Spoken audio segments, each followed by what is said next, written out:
Welcome to BSc statistics students. BSc statistics చదువుకునే విద్యార్థులకు స్వాగతం. ఈ క్లాస్లో first BSc statistics semester 1 paper 1 descriptive statistics and probability ఈ పేపర్లో ఇంపార్టెంట్ క్వశ్చన్స్ నేను చెప్తాను. తెలంగాణ స్టేట్ వాళ్ళకు మాత్రమే ఇది. All universities in Telangana state. Title descriptive statistics and probability. 4 units ఉంటాయి. 4 యూనిట్స్లో యూనిట్ 1 ప్రతి యూనిట్లో ఎస్ఐ క్వశ్చన్స్, షార్ట్ క్వశ్చన్స్ రెండు కింద డివైడ్ చేశాను. Essay questions long answers, short questions right. Essay questions ఇందులో ప్రైమరీ డేటా కలెక్షన్ అనమాట. కలెక్షన్ ఆఫ్ డేటాలో క్వశ్చన్స్ ఇవి. ప్రైమరీ డేటా, వాటిలో ఉండే methods.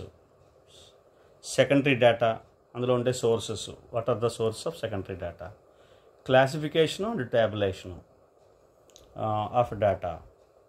Measures of central tendency అంటే మీన్, మీడియన్ 3. ఒక విధంగా ఇది చాలా పెద్ద యూనిట్ ఇది.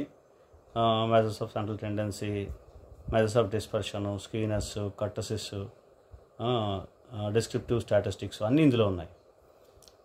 మెజర్స్ ఆఫ్ సెంట్రల్ టెండెన్సీ అంటే arithmetic mean, median 3, geometric mean, harmonic mean అన్ని మెజర్స్ రాసి వాటికి మెరిట్స్, డిమెరిట్స్, ఫార్ములాస్ ఎక్స్ప్లెయిన్ చేయాలి.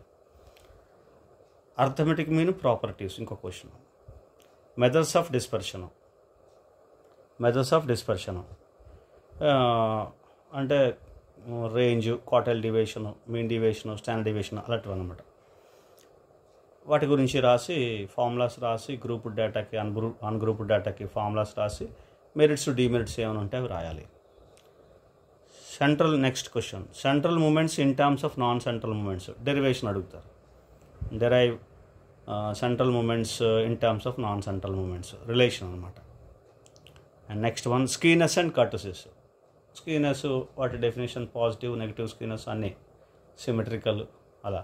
కర్టసిస్ డెఫినేషన్ ఏంటి ఇవన్నీ కూడా ఎక్స్ప్లెయిన్ చేయాలి. స్కీనెస్ గురించి, కర్టసిస్ గురించి ఎక్స్ప్లెయిన్ చేయాలి. ఓకే, ఇవి కొన్ని క్వశ్చన్స్ ఇచ్చాను. ఇందులో ఇంకా మోస్ట్ ఇంపార్టెంట్ క్వశ్చన్స్ నేను ఎక్స్ప్లెయిన్ చేస్తాను, నేను టిక్అవుట్ చేస్తాను. Primary data, secondary data, measures of central tendency, measures of dispersion, central moments in terms of non central moments, skewness, kurtosis. 1 2 3 4 5 6 questions ఇచ్చాను. ఇవి కంపల్సరీ కనిపిస్తున్నదా ఇందులో. అలాగే and then you have to do the problems. Last one ఏంటంటే problems చేయాలి. ఇందులో చేయాలి measures of central tendency, వాటిలో ప్రాబ్లమ్స్ చేయాలంటే మీన్, మీడియన్, మోడ్ వాటిలో ప్రాబ్లమ్స్ చేయాలి. డిస్పర్షన్లో ప్రాబ్లమ్స్ చేయాలి. స్టాండర్డ్ డివియేషన్ పర్టికులర్గా quartile deviation, mean deviation, standard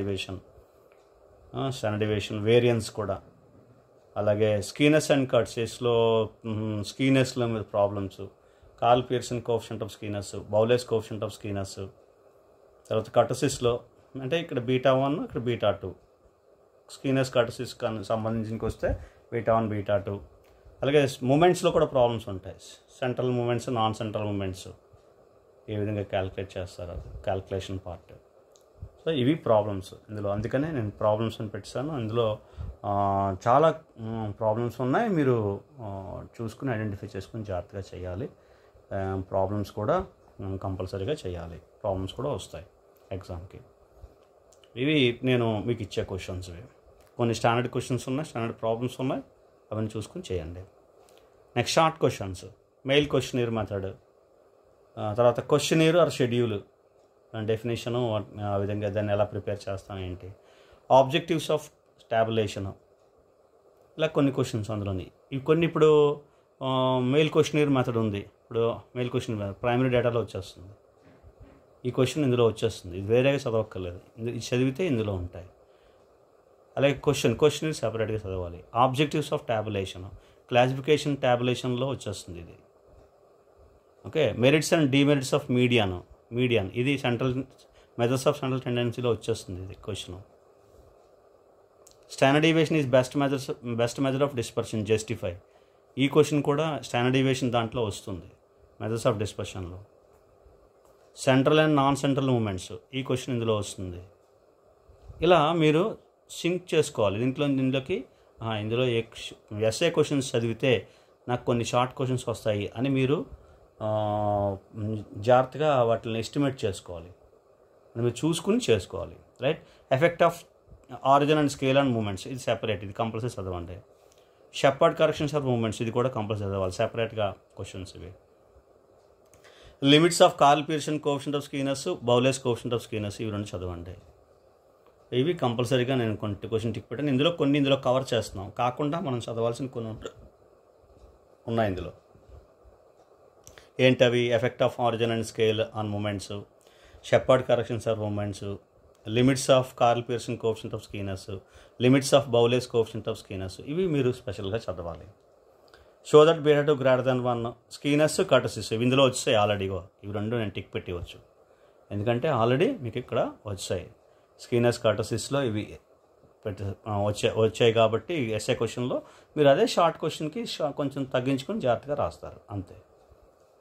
ఈ విధంగా యూనిట్ పెద్దది. ఇది యూనిట్ 1 అనేది 4-5 టాపిక్స్ ఉన్నాయి, చాలా పెద్ద యూనిట్ ఇది. ఎనీహో ఈ విధంగా మీరు ప్రిపేర్ అవ్వండి. షార్ట్ చేశాను కొంచెం, ఆ షార్టింగ్ చూసుకొని ప్రిపేర్ అవ్వండి. Right. Coming to unit 2. Unit 2 అంతా కూడా ఏంటంటే ప్రాబబిలిటీ. Unit 2 is probability. అందులో ఎస్ఏ క్వశ్చన్స్ చూడండి. డిఫైన్, ఒక 3-4 డెఫినేషన్లు ఇస్తాడు.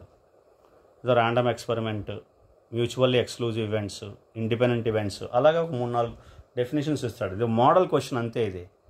అంతేకాని ఇదే క్వశ్చన్ ఇలాగే 3 డెఫినేషన్లు వస్తాయని కాదు. కొన్ని డెఫినేషన్ చదువుకోవాలి, అది దాని మీనింగ్ అంటే ఇది. తర్వాత second question, various definitions of probability, అంటే mathematical definition of probability, statistical definition of probability, axiomatic definition of probability, ఇవి రాయాలి ఇందులోని. Additional theorem of probability for n events, ఇది కూడా చదవండి కంపల్సరీగా. Multiplication theorem of probability for n events, ఇది ఒక క్వశ్చన్ చదవండి కంపల్సరీగా. బేయిస్ థియరమ్, ఇది కంపల్సరీ చూడండి. 4 క్వశ్చన్స్ టిక్ పెట్టాను. ప్రాబబిలిటీలో 4 క్వశ్చన్స్ టిక్ పెట్టాను. ఈ 4 క్వశ్చన్స్ కంపల్సరీ చదవండి. తర్వాత ఈ డెఫినేషన్ చదివితే మీకు డెఫినేషన్లో ఉపయోగపడతాయి, షార్ట్ క్వశ్చన్లోనైనా ఉపయోగపడతాయి. రైట్. ఇంకో క్వశ్చన్ ఇచ్చాను, అది బూల్స్ ఇన్ఈక్వాలిటీ. ఇవి ఎస్ఐ క్వశ్చన్స్ నేను ఇచ్చినవి, అన్నీ చదవగలిగితే వెల్ అండ్ గుడ్. ఇప్పుడు కమింగ్ టు ద డెఫినేషన్స్, అంటే ఎక్కువగా డెఫినేషన్స్ వస్తాయి ఇక్కడ షార్ట్ క్వశ్చన్స్లో ఎక్కువ డెఫినేషన్స్ వస్తాయి. ఇప్పుడు షార్ట్ క్వశ్చన్స్లో ఈ 3 డెఫినేషన్ కూడా చదవండి. అది ఎస్ఐ క్వశ్చన్ కూడా ఉపయోగపడుతుంది, షార్ట్కి ఉపయోగపడుతుంది. అలాగే define sample space event compulsory. Trial exhaustive events, statistical definition of probability already ఇందులో కవర్ అయిపోతుంది. వేరియస్ డెఫినేషన్స్ ఆఫ్ ప్రాబబిలిటీలో ప్రాపర్టీస్ ఆఫ్ ప్రాబబిలిటీ ఒకటి చదవండి. Additional theorem for 2 events, multiplication theorem of 2 events, ఇవి రెండు ఇక్కడ కవర్ చేస్తాం. Additional theorem for n events వస్తే 2 ఈవెంట్స్ వచ్చినట్టే, డెఫినెట్గా వస్తుంది. అలాగే మల్టిప్లికేషన్ థియరమ్ కూడా. కండిషనల్ ప్రాబబిలిటీ, ఇది కంపల్సరీ చదవాలి. Pairwise mutual independent events, limitations of mathematical definition of probability, ఇది చదవండి కంపల్సరీగా. ఇలాగ నేను టిక్ పెట్టినవి కంపల్సరీగా చదవండి. వీటితో పాటు మీరు డెఫినేషన్ చదివితే, ఇప్పుడు ఇందులో ఉన్న 3 డెఫినేషన్ కూడా చదివారనుకోండి, అవి ఇందులో షార్ట్కి ఉపయోగపడతాయి, ఎస్ఏకి ఉపయోగపడతాయి. డెఫినేషన్స్ మాత్రం మీరు చదవడం వదిలేకండి, చదవడం మానకండి. డెఫినేషన్స్ కంపల్సరీ చదవండి, సో దట్ మీకు ఎస్ఏలోని షార్ట్లోని కూడా కవర్ అవుతాయి. ఇప్పుడు ఇందులో ప్రాబ్లమ్స్ కూడా చేయాలి. డూ ప్రాబ్లమ్స్ అని రాసాను చూడండి. ప్రాబబిలిటీలో ఏ ప్రాబ్లమ్ చేయాలి మీకు కన్ఫ్యూజన్ ఉంటే, ఎడిషనల్ థియరంలోని, మల్టిప్లికేషన్ థియరము, బేయిస్ థియరము, ఈ 3 ప్రాబ్లమ్స్ చేయండి.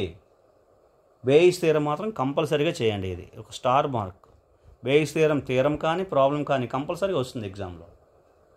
కాబట్టి బేయిస్ థియరము చేయండి, బేయిస్ థియరంలో ప్రాబ్లమ్స్ చేయండి, సో దట్ మీకు మ్యాక్సిమం ఈ సెకండ్ యూనిట్ కవర్ అయిపోతుంది. Okay, right. Next unit 3 random వేరియబుల్స్లో యూనివేరియేట్, బైవేరియేట్ అని 2 ఉంటాయి. 2 కూడా ఇందులో ఈ యూనిట్లో కవర్ అవుతాయి. సో అందుకని చూడండి, 2 వైపులో కూడా నేను డెఫినేషన్స్ రాశాను. ఇక్కడ కూడా ఫస్ట్ క్వశ్చన్ డెఫినేషన్సే. Discrete random variable, continuous random variable, probability mass function, probability density function, PMF, PDF, ఇది కంపల్సరీ చదవాలి. మీరు అది ఎస్ఏలో అనుకోండి, షార్ట్లో అనుకోండి. ఎస్ఏలోని కూడా ఇచ్చే అవకాశం ఉంది, 3-4 డెఫినేషన్స్. షార్ట్లో కూడా ఇచ్చే అవకాశం ఉంది. షార్ట్లో అయితే 1 కానీ 2 కానీ, మ్యాక్సిమం 2, 1 or 2. రైట్. ఈ విధంగా క్వశ్చన్స్ ఉంటాయి. కాబట్టి ఎస్ఏ క్వశ్చన్స్కి రండి. ఎస్ఏ క్వశ్చన్లో ఇది first question, properties of distribution function. So ఇవి రెండు ఇంకా compulsory, first one, second one univariate case అనమాట, రైట్. ఇప్పుడు బైవేరియట్ కేసులో ఈ 3 questions, joint, marginals, conditionals of discrete random variable. Discrete random వేరియబుల్కి చదవండి ఇది. Joint, marginals, conditional concept of continuous random variable, ఇది కూడా చదవండి. ఈ 4 క్వశ్చన్లో ఆగిపోతున్నాను నేను. ఈ 5వ క్వశ్చన్ డిస్ట్రిబ్యూషన్ ఫంక్షన్, డిఎఫ్ అని రాశాను. Joint, marginals and conditionals of distribution functions. Distribution functions joint, marginal, conditionals explain చేయడం అనమాట. ఇది డిస్క్రిట్కి కంటిన్యూస్కి ఒకటే ఉంటుంది, కాకపోతే చిన్న చిన్న ఫార్ములాస్ తేడా ఉంటాయి. బట్ ఈవెన్ దెన్ మీరు కాన్సెప్ట్స్ అనేవి డిస్ట్రిబ్యూషన్ ఫంక్షన్ అన్నిటికీ ఉంటాయి, రెండింటికి ఉంటాయి. ఇది డిస్క్రిట్ ర్యాండమ్ వేరియబుల్కి సెపరేట్గా, ఇది కంటిన్యూస్ ర్యాండమ్ వేరియబుల్ సెపరేట్గా ఉంటాయి ఇక్కడ ఇవి రెండును. కానీ ఇవి మాత్రం అలా ఉండదు, రైట్. ఓకే, ఎనీహౌ నేను ఇప్పుడు 1, 2, 3, 4 మీకు సజెస్ట్ చేస్తున్నాను. అందులో 1, 2 ఇంకా కంపల్సరీ, 1, 2 అయితే వదలడానికి వీలు లేదు. ఓకే, అలాగే ఇందులో ప్రాబ్లమ్స్ అంటే ఏంటంటే ఎక్కువగా యూనివేరియట్ 1 వేరియబుల్ కేసులోనే మీరు ప్రాబ్లమ్స్ చేయండి.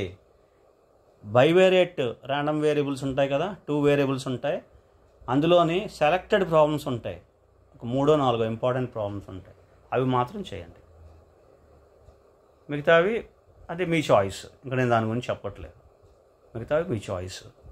ఓకే, 2 క్వశ్చన్లు పర్టికులర్గా చెప్పాలంటే నేను ఇస్తున్నాను మీకు ఇక్కడ. ఇందులో 3-4 చదువుకుంటే వెల్ అండ్ గుడ్, చదువుకోండి. మొత్తం 4 క్వశ్చన్లు ఓవరాల్గా యూనిట్ కవర్ చేయడానికి.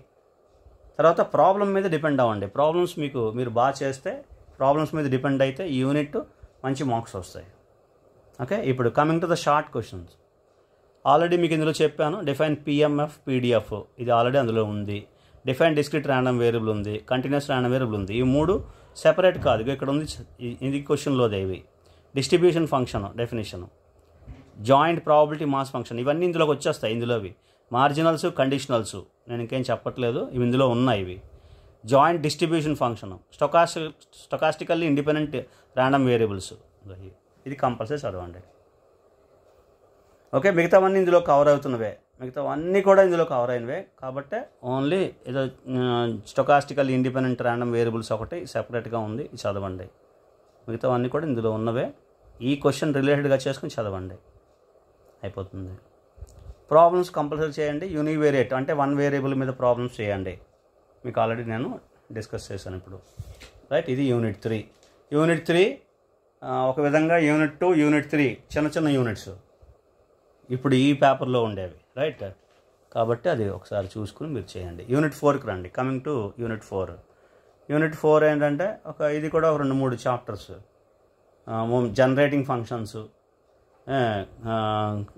Expectation of a random variable, expectations, mathematical expectations, generating functions, inequalities, ఈ 3 అనుకోండి. ఇందులో మీరు ఏం చదవాలి, చాలా తక్కువగా నేను ఇక్కడ మెన్షన్ చేశాను, ఎక్కువ క్వశ్చన్స్ రాయలేదు. ఎస్ఏ క్వశ్చన్స్ రండి. మూమెంట్ జనరేటింగ్ ఫంక్షన్, వాటి ప్రాపర్టీస్, ఎక్స్ప్లెయిన్ ప్రాపర్టీస్ అనమాట. Define MGF and derive its properties అని క్వశ్చన్ వస్తుంది. అలాగా క్యూబులెంట్ జనరేటింగ్ క్యారెక్టరిస్టిక్ ఫంక్షన్, నెక్స్ట్ ఇది కూడా చదవండి, ప్రాపర్టీస్. క్యూములెంట్ జనరేటింగ్ ఫంక్షన్ ప్రాపర్టీస్, సరే ఇది పక్కన పెడుతున్నాను. మీరు రెండు కంపల్సరీ చదవండి. అంటే 5 క్వశ్చన్లు ఇచ్చాను, 5 క్వశ్చన్లు చదివితే బాగుంటుంది. బట్ ఇంకా షార్ట్ చేయమంటే ఇక్కడ 2, 1, 2 అండ్ కాసీ స్క్వాడ్స్ ఇన్ఈక్వాలిటీ అదొకటి, షెబిసిస్ ఇన్ఈక్వాలిటీ ఇదొకటి. ఈ 4 కంపల్సరీ. అంటే ఒక్కటే మీకు చాయిస్ కింద నేను వదిలేసాను అంతే. క్యూములెంట్ జనరేటింగ్ ఫంక్షన్ ఇది కూడా చదివితే బాగుంటుంది. Okay, 4 questions, MGF, characteristic function, Cauchy Schwarz inequality, Chebyshev's inequality. Okay, ఇవి ఎస్ఏ క్వశ్చన్స్. ఇందులో నేను ఇంకా ఏం ప్రాబ్లమ్స్ అవి సజెస్ట్ చేయట్లేదు, ఎటువంటి ప్రాబ్లమ్స్ నేను ఇక్కడ పెట్టట్లేదు. మీరు చూసుకోండి. కాకపోతే ప్రాబ్లమ్స్ అనేవి అంత ఎక్కువగా ఉండే, ఎక్స్పెక్టేషన్లో కొన్ని ఉంటాయి, చేయగలిగితే చేయండి. షార్ట్ క్వశ్చన్స్కి రండి. Expectation of a random variable, compulsory definition stick పెడుతున్నాను ఇక్కడ. Expectation of a function of a random variable, additional theorem of expectations, multiplication theorem of expectation, simple, ఇవి చాలా simple. Okay, variance properties, covariance properties, effect of change of origin and scale and MGF, ఇది ఎక్కడుంది, ఇది already చదివిస్తాం మనం. ఎక్కడ, MGF ప్రాపర్టీస్లో ఉంటుంది ఇది. Additive property of MGF చూడండి, ఇది కూడా కవర్ అయిపోయింది ఎంజిఎఫ్లో. ఎంజిఎఫ్ ప్రాపర్టీస్ ఎస్ఏ క్వశ్చన్లో. పీజీఎఫ్ అండ్ ప్రాపర్టీస్ సెపరేట్గా ఇచ్చాము, చదువు కూడా చదవండి. ప్రాపర్టీస్ ఆఫ్ క్యూములెంట్స్ నేను సజెస్ట్ చేయట్లేదు, క్వశ్చన్స్ అయితే ఇందులో ఇచ్చాను కానీ నేను టిక్ పెట్టిన చూడండి. 1 2 3 4 5 6 7 క్వశ్చన్స్ కంపల్సరీ షార్ట్ క్వశ్చన్స్ మీరు చదవాలి.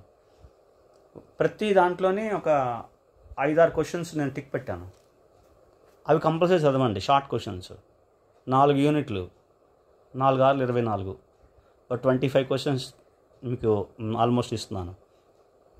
అవి ఎస్ఏ క్వశ్చన్లు కూడా ఉపయోగపడతాయి, కొన్ని డెఫినేషన్స్ లాంటివి. అలా చూసుకుని మీరు కాన్సెప్ట్ చేసి చదువుకోవాలి. ఇది లాజిక్ జాగ్రత్తగా మీరు చూసుకోవాలి. ఎస్ఏ క్వశ్చన్స్ షార్ట్ క్వశ్చన్స్ కింద ఉపయోగపడతాయి. అలాగే షార్ట్ క్వశ్చన్స్లో డెఫినేషన్స్ పర్టికులర్గా 2-3 డెఫినేషన్లు, 3-4 డెఫినేషన్లు కలిపి ఒక ఎస్ఏ క్వశ్చన్లో ఇస్తారు, అది కూడా మీకు కవర్ అవుతుంది. ఎస్ఏ క్వశ్చన్స్ అయితే డెఫినెట్గా మీకు షార్ట్ క్వశ్చన్స్ కొన్ని కవర్ అయిపోయి ఉంటాయి ఇందులో. ఎస్ఏ క్వశ్చన్ ఇవ్వలేదు, ఫర్ ఎగ్జాంపుల్ ఎంజిఎఫ్ మీకు ఇవ్వలేదు, ఎంజిఎఫ్ అనేది షార్ట్ క్వశ్చన్లో ఎక్కడో ఉంటుంది, అలా అనమాట. అలాగా మీరు ఎంజిఎఫ్లో ఒక ప్రాపర్టీ, మీరు ఎంజిఎఫ్ ప్రాపర్టీ చదివారు, ఒక ప్రాపర్టీ షార్ట్ క్వశ్చన్లో ఉంటుంది. ఈ విధంగా మీరు పూలప్ చేసుకోవాలి, ప్లాన్ చేసుకోవాలి. అర్థమవుతుంది కదా. ఇది 4th యూనిట్. సో చిన్న యూనిట్, ఫస్ట్ యూనిట్ తప్పితే మిగతావన్నీ చిన్న యూనిట్సే, కానీ చాయిస్ అయితే మీదే. కాక 3 యూనిట్స్ 2 యూనిట్స్ ఫస్ట్ చదవండి, తర్వాత 3rd యూనిట్ చదవండి, ఆ తర్వాత 4th యూనిట్లో కొన్ని ఇంపార్టెంట్ క్వశ్చన్స్ మీరు చదవగలిగితే చదవండి. ఎంతవరకు చదవగలిగితే 3 క్వశ్చన్స్ 4 క్వశ్చన్స్ తీసుకోండి. అర్థమవుతుంది కదండి. ఫస్ట్ మాత్రం 2 యూనిట్స్ కంప్లీట్ అయిపోవాలి, తర్వాత 3rd యూనిట్ కంప్లీట్ అయిపోవాలి, ఏదో ఒకటి యూనిట్ మూడోది. ఫర్ ఎగ్జాంపుల్ 4th 1, 3rd 1 తీసుకున్నారు, సింపుల్గా ఉన్నాయి. ర్యాండమ్ వేరియబుల్స్ ప్రాబ్లమ్స్ చేసాము, సెకండ్ 1 చేసాము. అలా ఒక 2 యూనిట్లు, సెకండ్ 3rd చేస్తాను, 4thకి వచ్చాను, 4th చేస్తాను. 4thలో నేను చెప్పిన ఇంపార్టెంట్ క్వశ్చన్స్ చదివేసాం, ప్రాబ్లమ్స్ చేస్తాం, ప్రాబ్లమ్స్ కూడా చేయాల్సామండి, ప్రాబ్లమ్స్ చేస్తాం. ఇప్పుడు ఇంకో క్వశ్చన్, ఫస్ట్ యూనిట్గా అక్కడికి వెళ్ళాలి. ఇలా ప్లాన్ చేసుకుని మీరు చదువుకోవాలి. కానండి, హోప్ యూ అండర్స్టాండ్. మీకు అందరికీ అర్థమైంది అనుకుంటున్నాను. Do well and prepare well. Thank you.